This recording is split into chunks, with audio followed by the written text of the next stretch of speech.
E estamos de volta com o BBcast, seu podcast de automobilismo e outros nerds. No episódio de hoje vamos falar sobre os casamentos que a Ferrari teve com seus pilotos que não deram certo.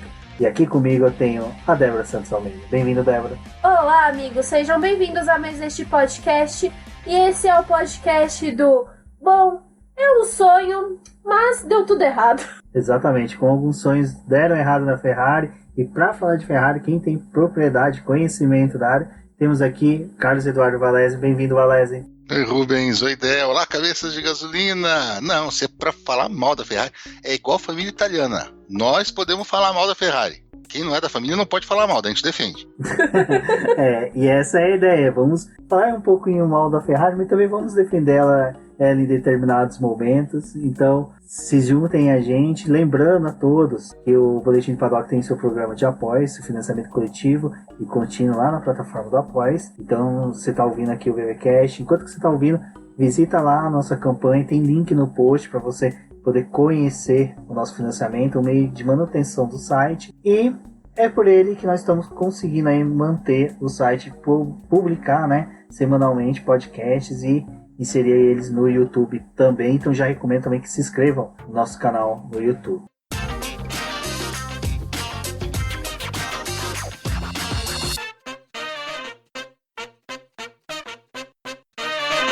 Bom, a Ferrari, como todos sabem, é uma das equipes mais antigas e tradicionais da Fórmula 1. Na verdade, a mais antiga, mais tradicional permanece, apesar que hoje temos a Alfa Romeo retornando pela sua segunda vez dos mortos vivos. É praticamente um zumbi teimoso, a Alfa Romeo. Tá ruim mesmo. É aquele zumbi bem lento, né? É um zumbi mesmo, anda devagar, se arrastando. E temos a Mercedes que também passou, mas a Ferrari, desde que ela está na Fórmula 1, ela tem um histórico aí de relacionamento difícil com seus pilotos. A gente teve a passagem ali do Fangio, que também foi conturbado, com a Ferrari também saiu de uma forma meio brigada, mas isso merece uma publicação de especial, como também depois um salto um pouquinho mais adiante com John Surtees, que até o Valese, fez um texto muito bacana sobre ele, 365 dias mais importantes do automobilismo, Valese, sobre o John Surtees, e ele também teve uma passagem ali meio conturbada com a Ferrari, principalmente no finalzinho dela. É o Big John, Big John era um cara, foi campeão e tudo, só que no finalzinho ele, inclusive a briga que ele teve com o comendador foi... Não apareceu, mas podia ter aparecido no filme Ford versus Ferrari, Rubens? Exatamente, a vitória que que a Ford teve em Le Mans, o John Surtees ele abandonou a equipe italiana, ali no grid mesmo. Tem o vídeo do John Surtees saindo dos boxes da Ferrari, meio puto da vida, porque o comendador deu ordem que um príncipe, primo, um sobrinho lá da família dona da Fiat, ele ia iniciar a corrida. O John Surtees não queria, porque ele, eu sou o cara que afinou esse carro, eu quero iniciar a corrida. E a italianada bateu o pé e o John Surtees falou, simplesmente eu não vou correr e tô indo embora. Eu quero dizer que a Ferrari é ruim de estratégia desde o começo. Exatamente. Do grego, estratégia, do egípcio, não sei o quê, mas em italiano não tem uma palavra pra isso. Você coloca no Google, estratégia, você coloca pra mudar pro italiano, não dá uma tela azul no computador, dá uma tela vermelha. Aparece um prato de macarrão na busca do Google. E aí, a Ferrari continuou com seus casamentos ruins. A gente teve ali na década de 70, eu acho que dois que valem o destaque, Valese, que foi o do Niki Lauda, começando, porque a gente tem todo o romantismo da passagem dele pela Ferrari, do acidente que aconteceu com ele, mas o divórcio dele com a equipe italiana foi bem difícil. Sim, o Lauda, quando ele chegou na Ferrari ele já começou a se estranhar com o velho Enzo, porque o carro realmente estava muito ruim e o Lauda não tinha papas na língua. Já que a gente está nessa parte cinematográfica, isso aparece em Rush, também, ele falando mal do carro pro Luca de Montezemolo, com o comendador sentado lendo o jornalzinho, olhando de canto de olho para ele, Mas depois disso as coisas melhoraram bastante. O Lauda era um cara excepcional, ganhou o campeonato de 75. Um abraço Fernando Campos aí, que nesses tempos atrás no dupla aerodinâmica falou que a Ferrari não ganhou nada desde 70 até o Schumacher. Não, ganhamos alguma coisa assim, Fernando. Mas daí O Lauda ganhou em 75, em 76 teve o acidente, e foi até por conta do acidente que começou a azedar um pouco a relação. Porque a Ferrari, e o Lauda estava muito mal, tudo, mas a Ferrari ele simplesmente chamou, se eu não me engano, foi o Reutemann, né? Foi o Reutemann, mas eles chegaram a namorar até o Emerson Fittipaldi. Chegaram a namorar o Emerson, daí chamaram o Reutemann para correr no lugar do Niki Lauda, e isso deixou o Niki muito chateado, né? Depois ele chegou a dizer uma vez que, em vez deles tirarem pressão de cima de mim, que eu já estava lutando pela vida, eles botaram mais uma questão de me impressionar para voltar, porque senão eu ia perder meu assento. E daí, em 77, o companheiro dele foi o Reutemann. Então, o Lauda estava muito chateado mesmo, tanto é que já na metade do campeonato ele já anunciou a saída dele, e ele nem chegou a terminar o campeonato, né? Ele foi campeão de pilotos e não correu, acho que a última ou as 2 últimas corridas ele não fez pela Ferrari. Isso assim, dá pra entender o Niki Lauda, né? O cara fica de cabeça quente com uma situação dessa, em que, tipo, o cara tá lá numa situação horrível, tá sendo que nem no filme lá, o pessoal aspirando o pulmão dele, e vê a equipe negociando com novos pilotos, tentando substituição dele. Não, e acho que o pior disso tudo é porque para ele também ficou claro que a Ferrari acreditava que ele não iria ser mais o piloto que ele tinha sido até aquele momento, e por conta do acidente ele não ia mais entregar nada. Então já começou essa coisa de procurar outro piloto porque não acreditavam mais nele, né? Eu acho que a gente tem que colocar aqui para todo esse programa uma coisa que vamos falar uma vez só. São dois pontos que eu quero falar para vocês. O primeiro é que para a Ferrari o mais importante é a Ferrari, não é o piloto. Isso é a equipe que é assim, ela sempre foi assim, ela foi construída em torno do nome Ferrari, em torno da honra italiana, daquela coisa toda, e ela vai continuar sendo assim, gerida assim, mesmo tendo passado de mãos, ser controlada pelo grupo Fiat, tudo, ainda é a Ferrari.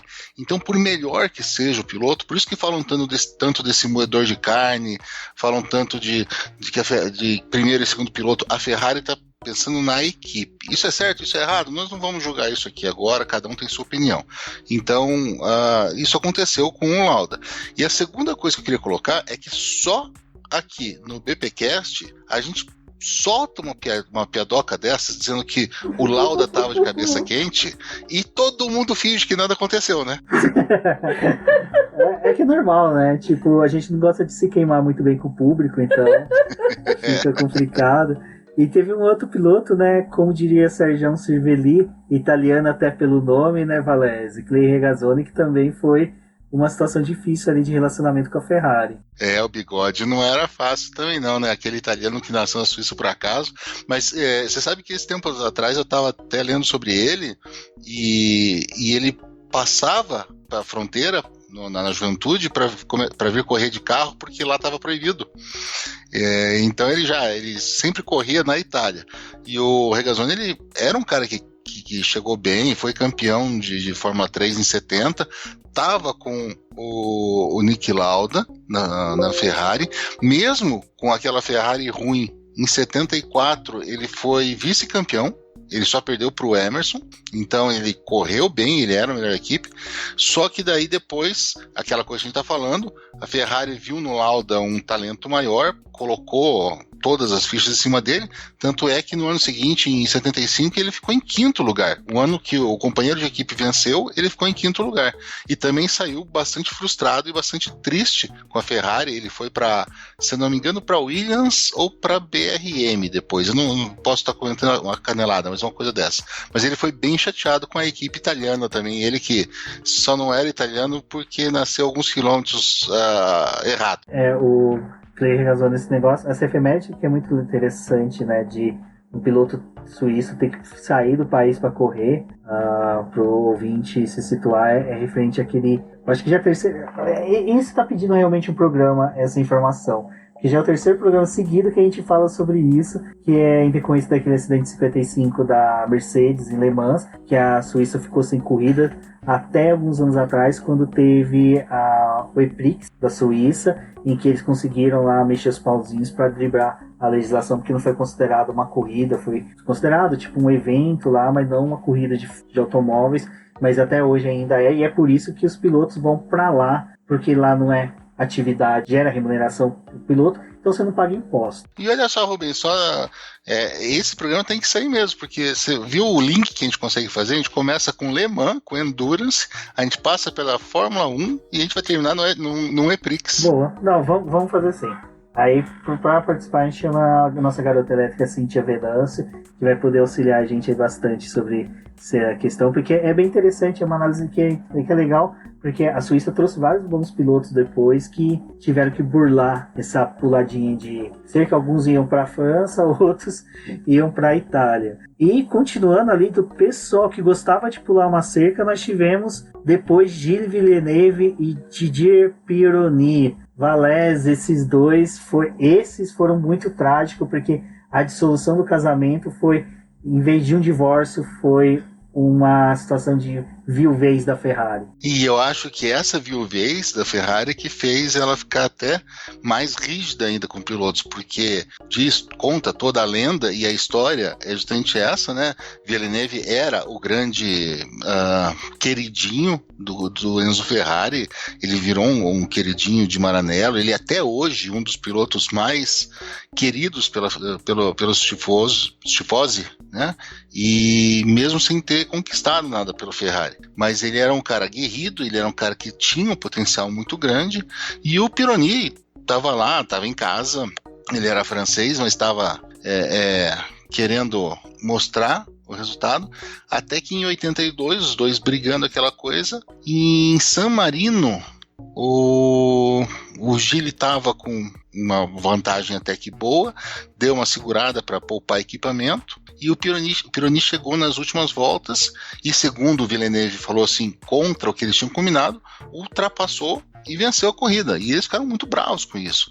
E daí, na corrida seguinte, foi em Zolder, na Bélgica, o Pironi estava fazendo o melhor tempo, e diz que o Villeneuve saiu ainda com o último jogo de pneus e determinado a bater o cara que tinha sacaneado com ele nessa última, e foi quando ele teve um acidente fatal. Foi um luto enorme na Itália, um luto enorme na Ferrari, e talvez tenha sido a gota d'água para a Ferrari instituir de vez a velha história do tragam as crianças para casa, de proibir que os seus pilotos brigassem tanto nas últimas voltas para que isso não acontecesse de novo. E é uma história muito trágica, porque o Pironi ficou marcado também por isso, por essa briga, né, por eles morrer, pelo Villeneuve morrer nesse tipo de circunstância. E o Pironi também tragicamente faleceu 5 anos depois, em 87. Ele logo depois teve um acidente grave também, pilotando a Ferrari.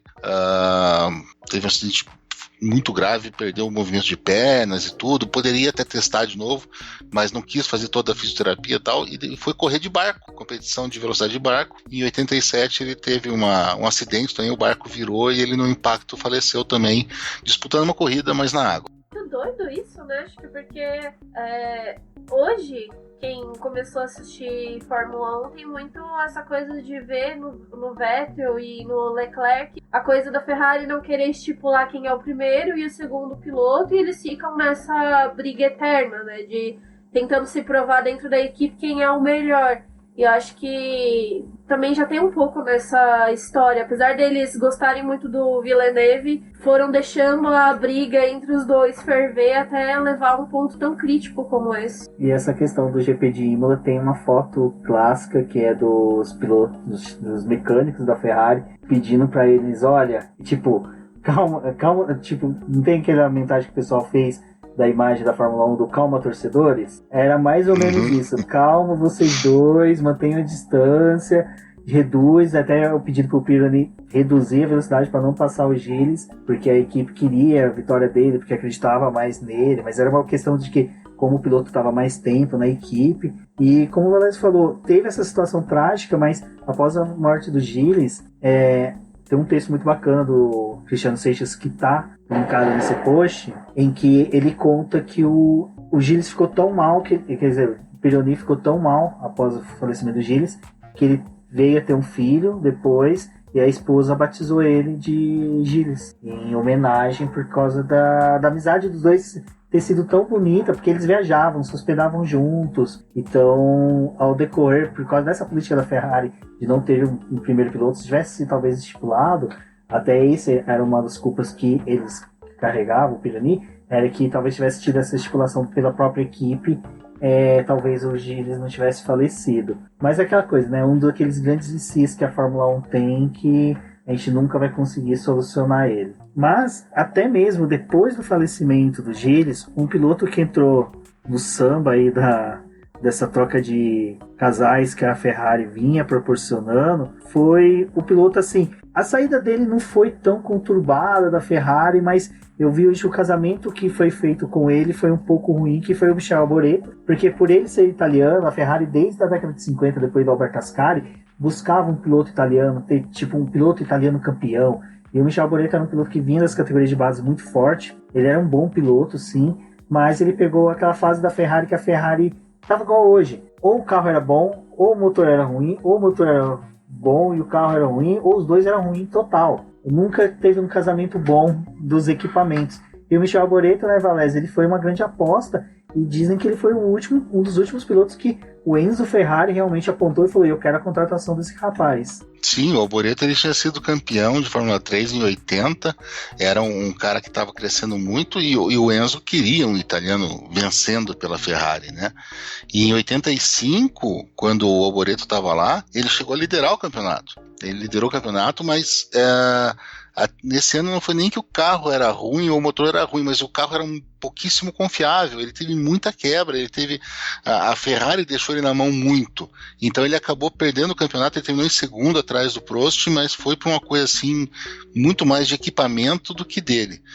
Daí em 86, daí já não, em 86 o carro era uma porcaria total, era ele e o Stefan Johansson, que também não era lá o melhor piloto do mundo, então ele acabou saindo da Ferrari, nunca brigado, mas com essa impressão, a gente tem essa impressão hoje, ouvindo quem não viu, ou mesmo quem viu, assistia pela Globo, que o Alboreto não era um bom piloto. Pô, ele saiu da Ferrari em 86, correu mais um pouquinho, e depois ele venceu Le Mans em 97, e venceu as 12 horas de Sebring em 2001, 16 anos depois de estrear pela Ferrari. Ou seja, o cara era piloto sim, ele só não deu sorte, né? Só não deu sorte, que essa também é um dos motivos que eu acho que quando eles estão ali na discussão da divisão de bens entre o piloto e a equipe, se vai levar o troféu ou deixar na sede Maranello, a justificativa pode ser sorte. E depois, né, a gente teve a chegada de um piloto que acho que a Ferrari também, os italianos têm uma quedinha por bigodudos. A gente teve a passagem aí do Nigel Mansell pela Ferrari. Mansell sim, que foi o último piloto escolhido pelo comendador Enzo antes da morte dele. E o Mansell que estreou com vitória aqui no Brasil, em 89, vitória pela Ferrari. O último que tinha estreado com vitória pela Ferrari antes dele, quem que tinha sido? Mas isso foi depois de uns 15 ou 20 anos, e depois dele só o Kimi estreou com vitória, né, na primeira corrida pela Ferrari. E o Mansell, quando estreou, ele tinha uma Ferrari que estava numa mudança de regulamento, começando a eletrônica, e tem até essa história dessa vitória dele, que ele diz que ele já não gostava da pista aqui no Brasil. Jacarepaguá, né? Que era muito calor. Jacarepaguá, ele odiava aquilo, e ele tinha certeza que o carro ia quebrar, porque em todos os testes que eles fizeram de pré-temporada, o carro quebrou por causa dos componentes, se não me engano, era um câmbio semiautomático. Então ele até brinca que ele já tinha passagem reservada para um horário assim que era metade da corrida, que ele tinha certeza que ele ia quebrar no começo e ir embora, ia voar de volta para a Inglaterra. Mas não, ele venceu essa, só que não deu para brigar. O carro realmente começou a quebrar bastante, tudo. Então ele ficou daí em 90. E daí acho que a gente já emenda aí, porque em 90 a gente estava com uma Ferrari, uma dupla de gigantes, de monstros, porque a gente estava com Mansell lá e com Alain Prost. que veio brigado, né, da McLaren, depois de todo o imbróglio de 89, e estavam os dois lá. Só que não deu muito certo, não, apesar de que o Prost teve 5 vitórias nesse 1990, mas daí o Mansell que não gostou. O Mansell saiu brigado porque ele não era mais o primeiro piloto. Aquela coisa, a Ferrari ela muda rapidamente. Vídeo o que aconteceu recentemente agora com Vettel e Leclerc, né? Chega um novo queridinho na Ferrari que a equipe acha que vai ser melhor para eles não têm a mínima dó, não tem escrúpulo nenhum em dar o chapéu, dar a boina pro bigodudo e dizer para ele que ele pode ir embora, né? Isso é difícil. Exato, e tipo, o Mansell ele vinha de uma sequência de campeonatos bons até ele, porque ele vinha de uma sequência que ele passou pela Williams dando títulos, e títulos contra pilotos Nelson Piquet, por exemplo, contra o próprio Prost em 86. Não, e era um baita de um piloto, porque logo depois que ele saiu da Ferrari, ele conquistou o título, né, em 92. Exato, e em 1990, né, que esse carro que o Valécio falou, o cabeça de gasolina entender, hoje você vê um carro de Fórmula 1, o que determinou o formato desse carro de hoje é essa Ferrari F1 641. O John Barney projetou ela, que é o formato de garrafa de Coca-Cola, né? É o formato que dita hoje ser um carro de Fórmula 1. Para mim, é uma das Ferraris mais belas que tem, e é onde que a gente falou agora há pouco da questão do azar. Porque o que acontece? O Prost me vem e me disputa o título até a última curva, vamos supor assim, com o Ayrton Senna, perde, porque o Ayrton Senna revidou 89, e já se promete para 91, né, Valézia, uma disputa acirrada comparado com o que foi em 90, e aí em 91 não teve jeito. O Prost, sem papas na língua, acabou sendo chutado de Maranello. Mas também em 91 a Ferrari fez um carro que foi ridículo, né? Eles botaram o Alesi no lugar do Mansell, o Alesi que era uma grande promessa, e a Ferrari não teve nenhuma vitória em 91. O V12 da Ferrari, ele era muito ruim, ainda mais comparado com os V10 menores, mais eficientes das outras equipes. O Prost não teve um carro competitivo de maneira nenhuma. Então ele brigou, ele xingou, ele saiu, mas ainda assim ele saiu e a Ferrari pagou um bom dinheiro para ele não correr no ano seguinte, para não ir para nenhum rival. Não, e voltando a fazer um paralelo com a história que a gente está vendo agora na Ferrari, do Vettel e do Leclerc, nessa época eles tiraram os adesivos lá do carro da Ferrari e hoje eles tiram o nome da jaqueta do piloto. Exatamente, é isso que eles fazem. Não, e depois dessa do Prost, só, Rubens, só colocar, porque já que a gente está falando mal da Ferrari, vamos falar mal de piloto também. Quando o Prost saiu em 92, o carro já era ruim e eles botaram no lugar do Prost o Ivan Capelli. A gente tinha Alesi e Capelli. Os pilotos terminaram em 7º e 13º lugar no campeonato, pra vocês terem uma ideia. Não, o Ivan Capelli, a gente também foi uma grande promessa, mas eu acho que ele não. Ele mesmo se perdeu dentro da Fórmula 1 com péssimas decisões até de contrato. E nessa história que a Débora falou também de arrancar adesivo, a gente foi retornando, né? É engraçado que a gente hoje está numa fase tão boa do automobilismo, da Fórmula 1, que a gente consegue falar num podcast sobre Fórmula 1, sobre a Ferrari, e consegue puxar novamente um filme que é do Ayrton Senna, que é uma das cenas, pra mim, tirando a cena da morte, uma que é forte, é pesada, por se tratar de um tricampeão na época. A Ferrari removendo o adesivo do Prost, do carro, pra mim é que eu senti o Vettel agora, quando a gente for falar sobre ele, desrespeitado, eu também senti assim, tipo, um pouco, os caras não tiveram nem, tipo, cuidado de pedir para os caras que estão filmando sair de perto, ou fazer isso dentro da oficina, não, com a câmera focando ali, tipo, aquela coisa do Tarantino com o negócio de fazer macro em tomada bem próxima do que tá sendo foco, ele tirando ali aqueles... Survive total. Não, eu falo, meu sonho é que a Netflix tivesse uma máquina do tempo e pudesse fazer Drive Survive de algumas temporadas. Eu acho que esse período da década de 80 até hoje seria maravilhoso, porque a gente já sabe de notícias dessa época, é muito maior, então imagina como é que seria um Drive Survive realmente dessas temporadas. 94 realmente seria Drive Survive, né? Por exemplo. Total. Seria Drive. Exato. Poxa. Bom, e aí, por mais que seja de casamentos, eu acho que a Ferrari ela teve aquela fase meio Fábio Júnior, né? Apesar que eu acho que se eu falar Fábio Júnior agora, metade dos ouvintes do BBcast não vai saber essa relação, mas Fábio Júnior foi um belo cantor que um dia casou mais de 20 e poucas vezes. A Ferrari conseguiu engatar ali um casal, uma dupla que aparentava que seria grande, né, Valese? Que foi Michael Schumacher e Ed Irvine, mas que com o tempo e o final do relacionamento com o Ed Irvine não foi tão bom assim. Meu Deus, Ed Irvine, o irlandês, o Edmundo irlandês. Nossa, era que relação complicado. que você fez. Ainda mais pra mim, um palmeirense, sei muito bem o que é a relação do Edmundo. E o nome dele é Edmund, né? Do Ed, Edmund, o Ed Irvine. Ele é um Edmundo irlandês. É um animal mesmo. E é um animal mesmo, porque antes do Valério falar, eu só vou comentar por que eu acho ele animal. Eu vi o Mika Häkkinen perder o título de 99 quando anunciaram que o Schumacher retornaria. Eu falei, ferrou. Schumacher vai fazer de tudo, vai jogar carro em cima do Mika Häkkinen, pelo histórico que ele tinha na época, pro Ed Irvine ganhar o título. Mas Valese, como esse cara me perde um título que nem foi o de 99? Não, o Ed Irvine, eu tenho uma raiva desse cara. Pra começar já, toda vez que eu falo no Ed Irvine no programa, eu tenho que falar do Diego Cardoso, que é um amigo meu, que me deu uma aula de Ed Irvine uma vez e me deixou no chão. O cara acabou comigo.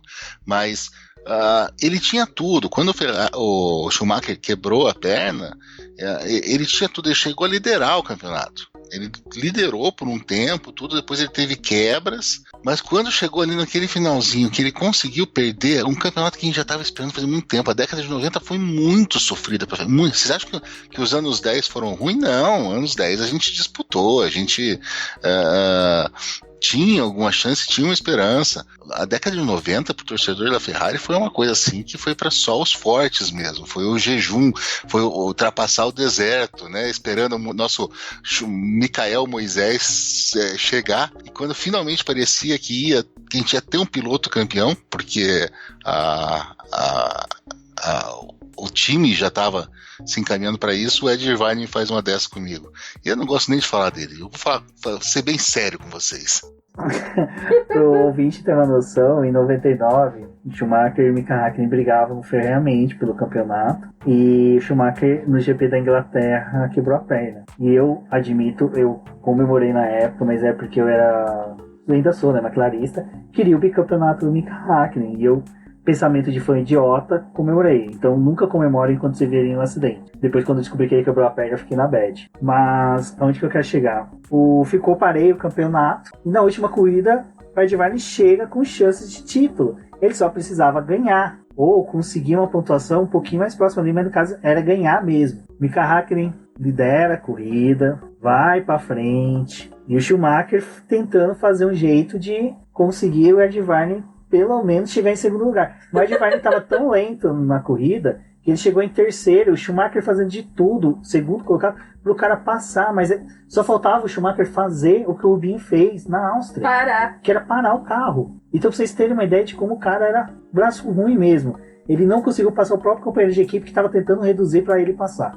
Então, é uma coisa muito triste mesmo. Mas, desse divórcio, nós tivemos, acho que, na minha opinião, foi o casamento mais bonito que pôde ter dentro de uma escuderia até hoje. Acho que foi a dupla... Tudo bem, Bottas e Hamilton hoje é uma dupla vitoriosa, mas eu acho que o casamento perfeito que a gente viu na Fórmula 1 até hoje foi o Rubinho Barrichello e o Schumacher, porque realmente os dois ganharam de tudo que tinham na época para ganhar. E o Barrichello, assim, ele infelizmente não era um piloto tão, até como o Bottas, para botar de frente com o Schumacher. Mas dentro do que a gente tinha na década de 90, que a gente tinha equipes mais próximas, até Williams, McLaren, disputando títulos e até brigas com o Schumacher, o relacionamento ali Barrichello e Schumacher foi bom para a Ferrari. Valese, acho que deve lembrar dessa época, deve ter os olhinhos brilharem, né, Valese? Meu Deus, como era bom ser ferrarista nessa época. E o carro era excelente, toda a equipe por trás, né, todo aquele quadrado mágico e com o Rubinho, sim. A gente fez nos antigos tempos do podcast F1 Brasil, a gente chegou a fazer contas matemáticas do melhor segundo piloto e o Rubinho ganhou disparado. O Rubinho foi um grande piloto. É que ninguém nunca ia conseguir fazer frente ao Schumacher ali. Mas o Rubinho, ele foi um escudeiro valorosíssimo para a Ferrari em si, tanto é que a Ferrari adora o Barrichello. A recíproca não é tão verdadeira, mas a Ferrari adora o Barrichello sim, porque o Barrichello foi uma peça muito importante para os títulos do Mundial de Construtores nesses anos de Schumacher, porque o Schumacher vencia tudo, mas se tivesse um segundo piloto que não tirasse pontos dos adversários nessa época, a gente poderia ter 1 ou 2 títulos a menos. Então, sim, o Rubinho foi um cara muito importante e foi, sim. Eu acho que talvez o casamento mais perfeito, pelo menos o casamento duradouro mais perfeito dentro de uma escuderia de Fórmula 1, eu acho que deve ter sido esse, sim. O que é interessante do que a gente vai ver daqui, pelo menos daqui pra frente, é o seguinte: a gente hoje tá na época do meme, das discussões, das conversas em redes sociais, e são 2 pilotos que às vezes eu vejo o pessoal desmerecer bastante, que é até o próprio Schumacher. O cara tem 7 títulos e o pessoal ainda desmerece os títulos dele, mas só que assim, porque os feitos dele, como é do próximo casamento que eu vou falar que deu errado, estão muito distante, tem beira mais de 15 anos, 20 anos. Schumacher, o primeiro título dele pela Ferrari foi em 2020 anos. Eu tinha 13 anos, a Débora tinha o quê? 5 anos. Então... Eu não quero falar sobre isso. Então, assim, a galera não sabe o que é. Eu, por exemplo, fui um cara que passou pela hegemonia da Ferrari, que não via problema algum em ver o Schumacher ganhando, porque dali da segunda posição para trás, gente, era um show de Fórmula 1, era uma corrida disputadíssima, elas eram gostosas, não tinha coisa ruim, e tinha muito brasileiro no grid. A gente chegou a ter mais, se eu não me engano, teve corrida de 4, 5 brasileiros no grid, então foi sensacional. E aí a gente chega num casamento que foi, eu acho que muito azar mesmo. Foi azar para os dois lados, que foi Fernando Alonso e Ferrari. Valese, essa época, eu acho que você, quando falou que ia contratar o Fernando Alonso, você esfregou a mão e pensou, agora vai. Não, Alonso vinha com tudo, era o grande piloto da época, e a Ferrari contratou o cara campeoníssimo, tinha 2 títulos, mas estava brigando em todos. Ou foi o cara que desbancou o Schumacher, então, né? Ou seja, porra, foi o cara que desbancou o Schumacher e agora vai correr pela Ferrari. Agora vai, com certeza absoluta.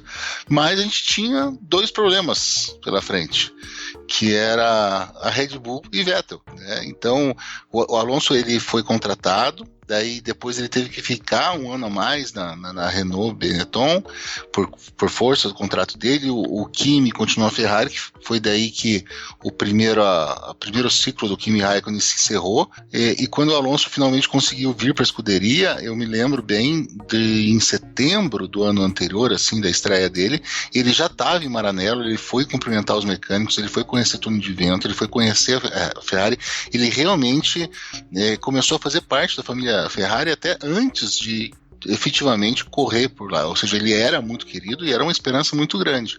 Só que ele acabou encontrando com uma força que talvez fosse maior do que ele, e com uma equipe que não conseguiu dar tudo o que ele precisava em termos de carro para disputar de verdade. Ele disputou alguns anos, por exemplo, em 2012, aqui no Brasil, era a última corrida, e o Alonso terminou a temporada com 3 pontos a menos que o Vettel, já nesse nosso sistema de pontos. O Vettel terminou em 6º lugar. Ou seja, e o Alonso só conseguiu o 2º lugar. Ou seja, se não fosse o filho do Button que ganhou aquela corrida, o Alonso ia ter um título pela Ferrari. Exato. Aí o pessoal usa aqueles gifs do Alonso com cara de frustrado saindo do GP do Brasil do carro ali no grid ali, tá puto porque perdeu o título, não entende o que foi 2012. 2012, é sério. 2012 eu prometo pra vocês, vai ser um especial que a gente vai fazer gigante, que eu vou alienar os melhores podcasts com quem eu já trabalhei, pra poder falar, porque temporadinha carne de pescoço. E essa... Não, 2012 merece uma super live, só pra falar de Perfeito. 2012, assim, 10 horas no ar. Vamos fazer, porque, olha, 2012 foi o cão chupando manga da Fórmula 1. Eu queria saber quem conseguiu vencer um bolão naquele ano, assim, de forma unânime, tenha acertado quase todos os palpites, porque você teve 7 pilotos vencendo diferentes, né? Você teve Kimi Mas outro Raikkonen piloto começando. pontuando muito bem, né, no campeonato. Não é tipo que nem hoje, que, Mercedes com, sei lá, 300, 400 pontos liderando. Não, era muito ponto ali, muita gente pontuando. E é legal que a gente já vai agregar uma coisa, né, Valese, pro próximo casamento ruim, que era assim, a vida do Vettel também não foi fácil com os títulos dele na Red Bull. O pessoal fala, os 4 títulos dele não servem pra ele pôr na mesa pra negociar hoje um contrato. Mano, serve sim.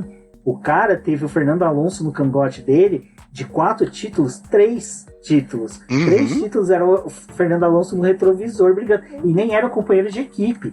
Então quando você fala que o cara foi supremo com o carro, que o carro foi melhor, que o carro fazia tudo, você tem um companheiro de equipe sendo vice-campeão. Mas quando você é que nem o Vettel foi, que ele ganhou os títulos tendo Fernando Alonso com o carro da Ferrari, que não era um carro bom, em segundo lugar. E o Fernando Alonso, cara, ele teve 3 vice-campeonatos pela Ferrari. Ele é um dos pilotos que mais venceu pela escuderia Ferrari, que mais pontuou pela Ferrari. Então, tipo assim, o Maranello, se não gostar deles, tá ferrado, porque qualquer placa de top 10 da Ferrari vai ter o nome do Fernando Alonso lá. Não tem como você retirar. E dentro desse top 10 sempre vai ter Barrichello e Massa também, diga-se de passagem. Então, sim, com certeza. Foi um casamento... Eu até revendo esses tempos, o Felipe Mota do Motorsport fez um vídeo bem legal fazendo um equilíbrio entre o contrato dos dois com a Ferrari. O do Fernando Alonso foi realmente uma questão de muito azar que ele teve. Ele teve um penta perdido, porque era para ele ter ganhado os 3 títulos se não fosse quebra e se não fosse um piloto chamado Grosjean, que também levou ele aqui de GP da Bélgica.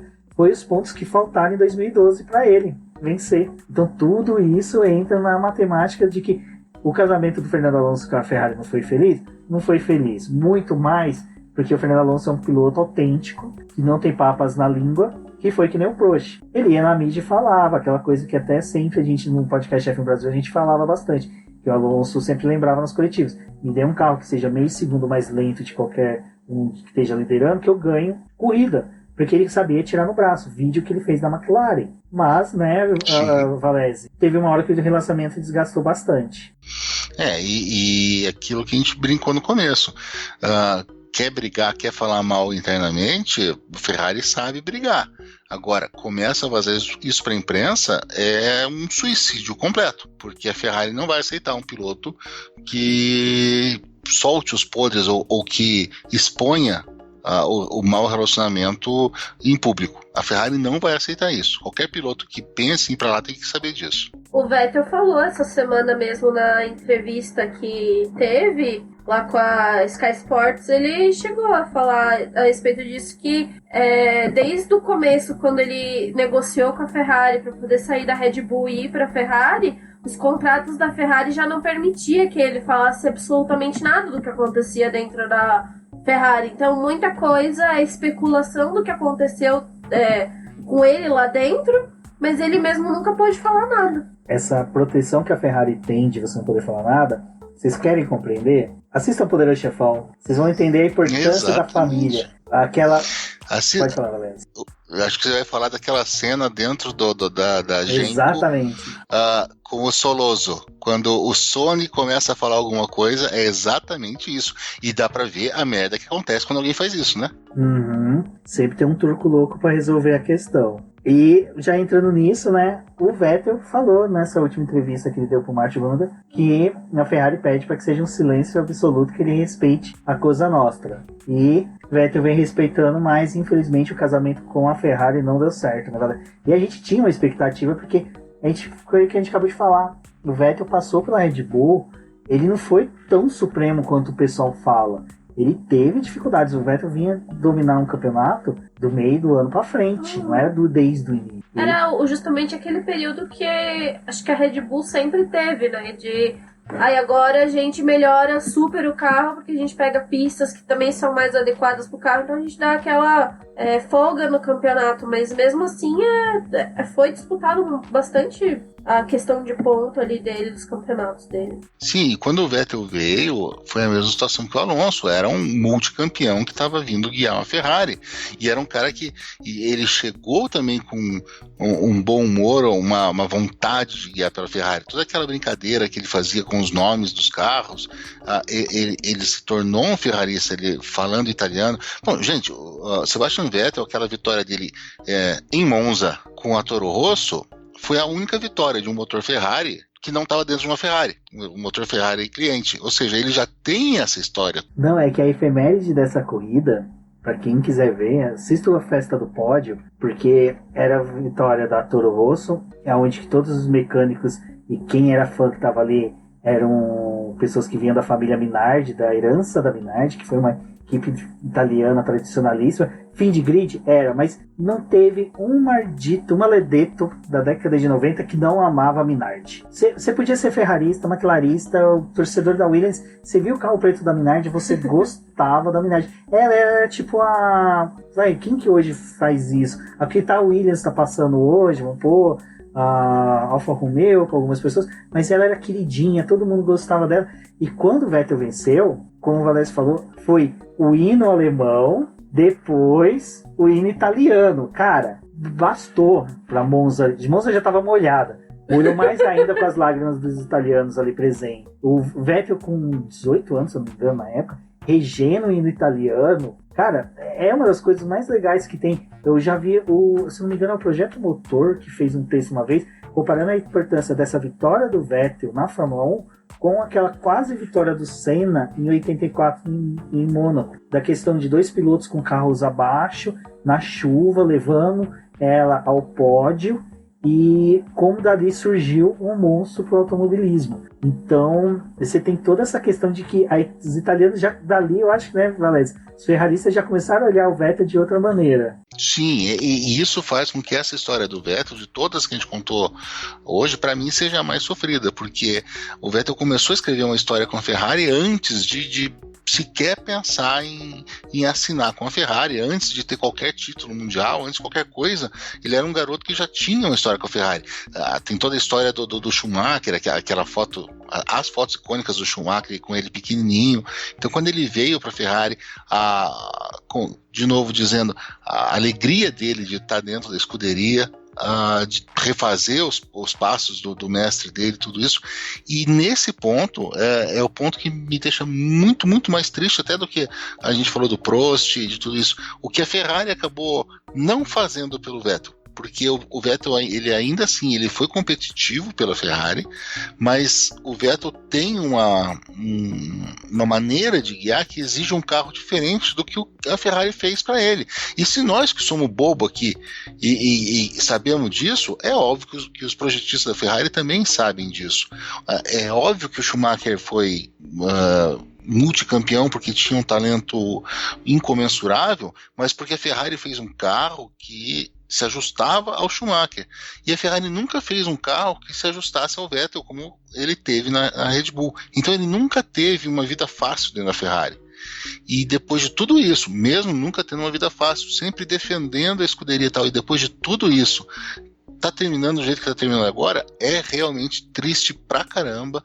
É um ponto baixo, eu acho, na história da Ferrari, terminar esse relacionamento com o Sebastian Vettel do jeito que tá acontecendo. E a gente tá gravando esse podcast justo no dia que a Ferrari anunciou as mudanças dentro da parte técnica dela do time, e você vê o quanto que ela demorou para poder talvez ter uma reação, e quando ela tá tendo uma reação de perceber que as coisas estão bem ruins, que a gente tá num ano bem ruim para a Ferrari, é só agora que eles estão tomando a decisão de pensar num projeto para o carro, pensar de novo no desempenho dele, porque eles estão realmente afundados. E é justamente no momento em que o piloto deles, que eles tinham apostado, tá indo embora, né? É um piloto que foi 2 vezes vice-campeão com a Ferrari, né? 2017 e 2018. 2017, que é o Horner, né? Que é o técnico que vai vir. Horner, né? Que é o técnico que está vindo para a Ferrari. Em 2017 ele foi chamado para ajustar o carro, que seguiu um pouco os moldes do que o Vettel gostaria. Então você vê, em 2017 ele veio, ajustou o carro ficou na finesse que o Vettel queria, do jeito que o Vettel desejava, e nem tanto que 2017 e 2018 ele foi vice-campeão. Então aí você já vê, 2019 a filosofia do carro mudou, o carro já regrediu. Então é difícil. Assim, quando todos os pilotos que passaram pela Ferrari, todos os pilotos que foram pilotos de teste da Ferrari falam que passar pela Ferrari é uma das provas de fogo mais difíceis que você tem na Fórmula 1, porque você tá na exposição de que a mídia italiana tá que nem leões em cima de você, os fãs, e você é a única marca de produto no mundo que tem uma legião de fãs no mundo inteiro, não importa aonde você vá, se você mostra às vezes uma maçã da Apple, um símbolo da maçã da Apple, a pessoa pode saber que não é, mas Ferrari, a pessoa é a criança, você mostra um carrinho da Ferrari, a criança já cresce, a menina que recebe um carrinho dos pais da Ferrari, já sabe o que é aquilo, então aquela paixão que nutre desde criança, então você tem uma exigência muito maior. E isso a gente está falando de um piloto que ainda é um pouco recluso em contato com mídias sociais. Agora você imagina um piloto como pode ser o futuro com o Leclerc, como pode ser com o Carlos Sainz, são pilotos que estão expostos nas mídias sociais. Ser piloto da Ferrari é muito mais difícil do que ser um piloto da Mercedes, um piloto da McLaren, que a equipe ali meio que vai blindando as pessoas. Sobre isso de blindar, o Jean Todt fez isso com o Schumacher e com o Barrichello na época deles. Eles, notícias os pilotos quase não recebiam no final de semana. Não podia jornal da italiana, Gazeta lá, esportiva. Não podia entrar no box da Ferrari, mesmo que estivesse falando bem. Mesmo que estivesse falando bem da Ferrari, não podia entrar, porque ele sabia que uma hora a cobrança ia vir. E veio depois, 2005, 2006, mas só que o Jean Todt já sabia disso. E ultimamente, né, aparentemente deixaram as críticas pesarem muito sobre o Vettel. Sim, a imprensa italiana, se a Ferrari é fanática, a imprensa italiana é fanática pela Ferrari e também não aceita nenhum tipo de pequena falha. Recentemente teve o podcast da Globo e o Burti falou, eu acho que no mais recente agora que a gente está gravando, ele contou um fato, acho que se eu não me engano foi 2002 ou 2003, quando a Ferrari não venceu em Mônaco, mas que estava muito à frente do campeonato, né? E o Burti era terceiro piloto, né? Era o piloto de testes, e não venceu em Mônaco, e os pilotos receberam uma ligação do Luca de Montezemolo bastante agressiva. O que está acontecendo? Por que vocês não estão vendo? A Ferrari estava anos luz à frente do segundo colocado, a tabela era amplamente favorável, mas a pressão continuava lá dentro, a pressão existia da Ferrari, e essa pressão interna, ela tem um reflexo de toda a pressão externa em torno de Maranello, ou seja, a Ferrari é um time diferente, é um time diferenciado, e quem vai lá para dentro tem que saber lidar com isso, e obviamente que se for ajudado, se for blindado, como você disse, vai ter um desempenho melhor, talvez seja isso que esteja faltando, e se ele se der bem, se ele corresponder a isso, e se ele trouxer glórias para a Ferrari, ele vai subir ao Olimpo e vai estar sentado num trono para o resto da vida entre os italianos. Ser casado, ter um vínculo conjugal com a Ferrari é bem difícil, então temos aí um futuro com Charles Leclerc e Carlos Sainz, dois pilotos jovens. Vamos torcer para que o Carlos Sainz, que já passou por diversos casamentos na Fórmula 1, Toro Rosso, Renault, McLaren, o último está sendo o Mar de Rosas. Vamos torcer para que quando ele chegar na Ferrari, sabemos que ele vai pegar um ano ruim, porque vai repetir esse carro, como a Débora brincou, o Prost chamou o carro de caminhão, em compensação esse ano está sendo uma carroça, regrediu tanto, então... Tá difícil, né? Vai andando cada vez pra trás. Eu preferia que chamasse de caminhão mesmo, mas já que carroça tá servindo, a gente usa esse termo aí. Então, infelizmente, temos um futuro ainda um pouquinho ruim do que vem pra Ferrari. Vamos torcer 2022, né, Valese? Regras mudam, tudo novo, dupla de pilotos nova também. Eu particularmente vejo um futuro promissor pra Ferrari a partir de 2022. Porque como vai poder pegar o projeto desse carro, jogar no lixo, começar do zero, pode ser um grande futuro. Eu acredito sim, Rubens, nisso. A Ferrari normalmente se dá bem em mudanças de regulamento, porque a Ferrari ela não tem também medo nenhum de abandonar um ano de campeonato para focar nessa mudança. E eu acho bastante de esse carro tá tão ruim esse ano, não, descontando toda a história do motor, mas porque a Ferrari imaginava que em 2021 já seria diferente. Então, todas essas movimentações, até internas da equipe, agora até um tanto tardias, mas é porque eles perceberam que eles vão ter que passar 2 anos com isso. Mas eu acredito sim que eles já estão pensando prioritariamente no carro de 2022, porque a gente precisa de uma equipe que consiga bater a Mercedes. Não faz mal nenhum para mim se for a Ferrari.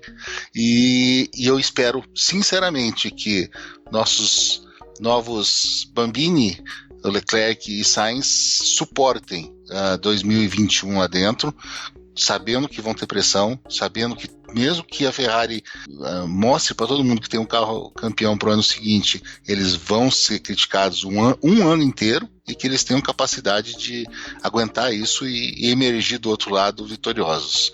Quero aproveitar, já vou me despedir, e quero agradecer vocês por me chamarem. Eu adoro falar de Fórmula 1, eu adoro falar da Ferrari, e eu amo falar aqui no BPcast. Então, obrigado, me chamem sempre. Eu tô no Auto Radio Podcast, vocês sabem, a gente tá tendo a história do AC/DC no Who Are You, tá saindo agora também, nesses dias, junto com esse episódio aqui, um episódio de Back in Black, que é o maior álbum da história do rock. Ouçam lá também, que tá muito legal, é um texto bem legal, uma história que merece ser contada, e eu quero deixar um abraço para todo mundo. Obrigado mesmo. Ai, Valézia, eu fico muito feliz de você ter participado de mais um episódio. Tudo bem que a gente deu uma descascada aqui na Ferrari, mas eu acho que não tinha pessoa mais ideal na internet para poder falar mal da família. E eu gostaria de agradecer mais uma vez a sua participação, o Rubens, por a gente ter feito esse programa. Vocês podem acompanhar o Boletim do Paddock nas suas redes sociais, também no nosso site, acompanhar todas as notícias e o que está acontecendo no dia a dia da Fórmula 1. E bom, eu espero que a Ferrari não saia com o Sainz, né? Porque vai que, né?